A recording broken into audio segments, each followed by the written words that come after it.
The double figure eight starts by making a bight in our rope, and we're going to make sure we want a lot of lead end.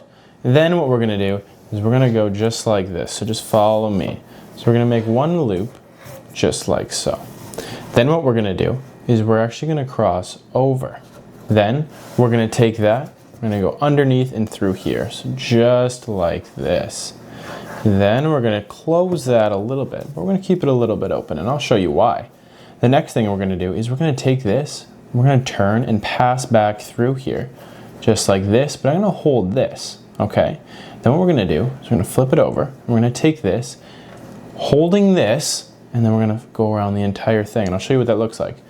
Take this and start to pull all the contents through, and it's important that I'm holding onto these two ropes here, okay? Still got hold, and I'm going to come around and just cover the entire knot, okay? Then we're going to look something like this. I'm going to give it a good pull, and then I'm just going to make sure, tighten all my ropes here, okay? Make sure that everything's looking good, and there we go. We have a double figure eight knot. And I know what you might think, that it looks like a lot, and it is a lot. It's a lot to tie.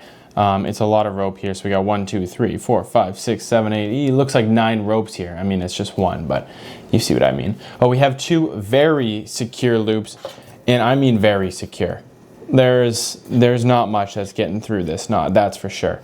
So it's a step up from the figure, or the figure 8 on a bight.